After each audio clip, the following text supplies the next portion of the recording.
Welcome to video number 7, Order of Operations and Distributive Property. I know that you've worked with order of operations before, but let's do a little bit of review. Here's our example problem that we're going to use to go through the steps and review them. We've got 2 times 2 plus parentheses 5 minus 2, exponent of 3 on the outside of the parentheses, then divided by 3. So remember with order of operations, the first step is to compute expressions in the parentheses. So notice the first thing that I did was I took care of that 5 minus 2 that was in the parentheses. Brought that down to be 3, and I brought down my exponent, 3, and everything else. Next step was to compute any exponents. So that means I focused in on this 3 to the 3rd power. So remember that 3 to the 3rd power means 3 times 3 times 3. So that equals 27. So going back to my problem, that means this 3 to the 3rd power, or 3 cubed, became 27, and everything else came down.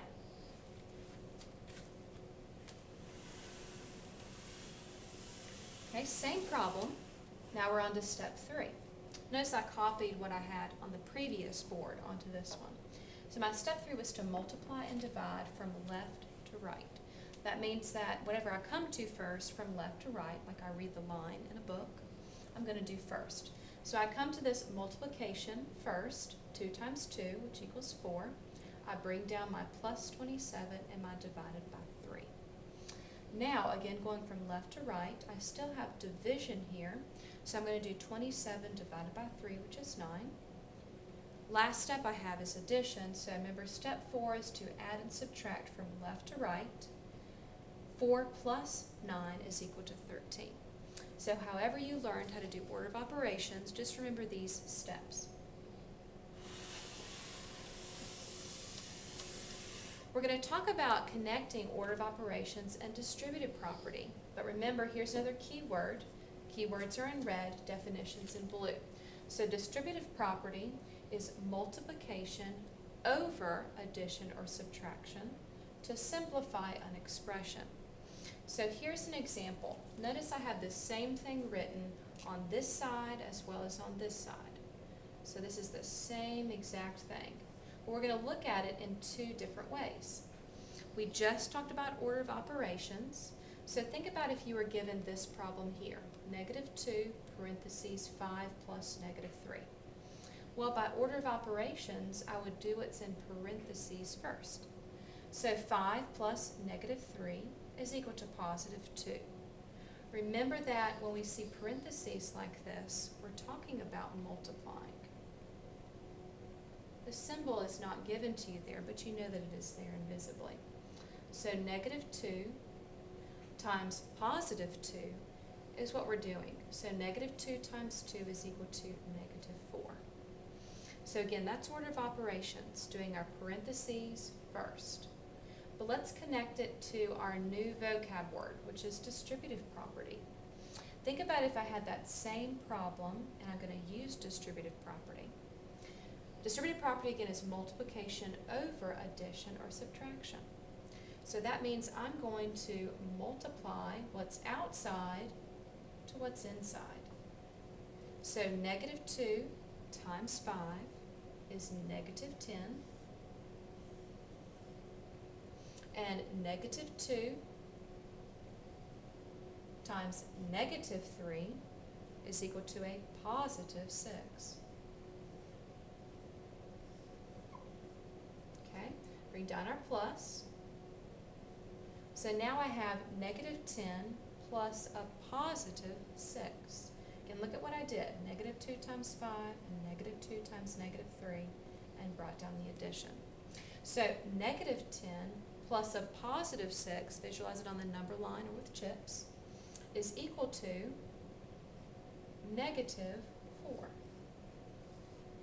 Notice how I got the same exact answer using order of operations and distributive property.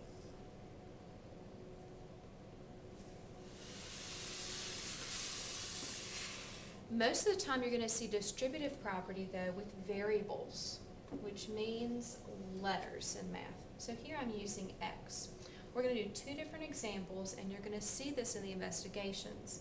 They may ask you to expand the expression, and they may ask you to put something in factored form. So let's do both.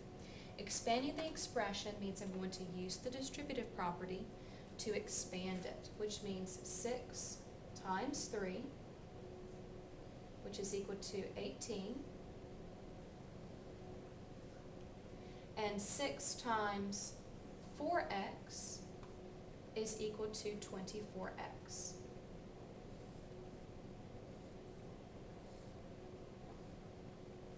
Okay, and my subtraction symbol comes down. Notice something that's different about this. I couldn't use order of operations, remember, because 3 minus 4x are not like terms. The only thing I could do to expand the expression was to use distributive property. Now, I can't do anything else with this. This is an expression. 18 and 24x are not like terms. So this is as simplified as I can get. The other side we're going to do is factored form, which is a little bit of the reverse. Now, I notice that I have an x here and an x here. So that's something that these two terms have in common. These are like terms. That x can come on the outside of my parentheses. So think about it coming on the outside. And look at what is left. Again, the x was common. Now I've got negative 5 plus 4 left.